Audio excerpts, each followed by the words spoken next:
Hello and welcome to another fun and exciting point of sale related video. Purpose of this video is for those of you who are JUUL retailers. You have likely received a communication about the Retail Access Control Standards, or RACs, that JUUL is going to be enforcing in order for you to be a retailer of their products.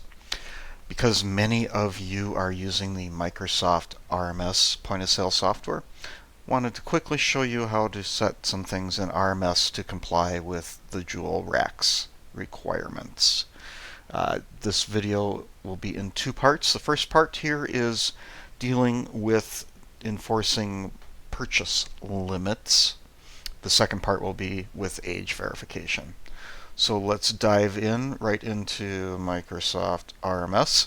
A couple of housekeeping notes. This is RMS version 2.0.2. Your experience may vary depending on your plugins, options, settings, version number, stuff like that. So if you're in a pickle and you need some assistance, please do look at the contact information in the video description. So to enforce purchase limits, there are several things that need to be done.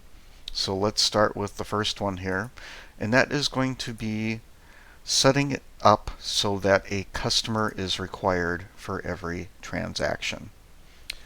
So this box has to be checked. The reason we do that is that's the only way to enforce purchase limits in RMS, is to have it attached to a customer. Now, don't worry about having to type in all that information if you're someone who just doesn't track customers. What you do is you just basically set up a default customer. So I have one set up here as valued customer. And just keep it really basic. That way the cashier can just select this. And you could have it be default customer or whatever you want to call it. And then the other thing we need to do is we need to go into the customer options tab here and make sure that this enforce purchase limits for this customer box is checked. Okay, we're rolling through here. Next step, and obviously these almost don't really have to be done in a specific order. This is just how I have it set up.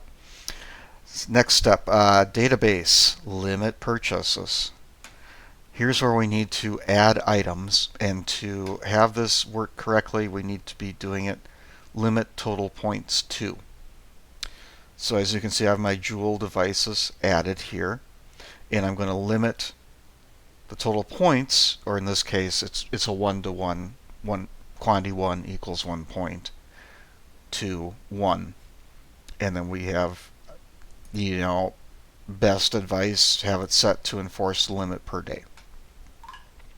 And of course, you can add items. I realize this is a little of a slower process, but it's RMS. It's from 2002, so it takes a little bit. Obviously, you could probably ask for some assistance from your Microsoft Dynamics RMS partner or us if you need to move multiple products into this or make multiple changes to your inventory. Sometimes it's a little easier to do running a SQL command than going item by item. But yeah, so this particular version of RMS, we only have 2 JUUL products. So I've got them both in there, and they're set to a limit of 1. When you get that done, you can click OK. And you saw the prompt come up that we do have to Z out and restart our register, which has already been done. So as I start a transaction and we add an item, quantity 1, we're okay, because again, 1-to-1 ratio. Quantity 1 equals 1 point. But if there's 2, we get a warning. Now, we can continue. However, when I go to do the tender,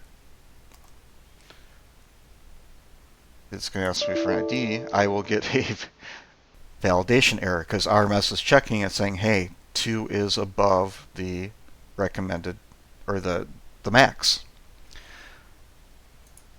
And of course, that's what JUUL is looking for, is to limit how many you're selling of a specific product or products. Now if I go back to 1, then I can tender out the sale. So that's how that part of it works. We'll pick up in a little bit with how the age verification works in RMS, but that should cover things for enforcing purchase limits. Thanks for watching.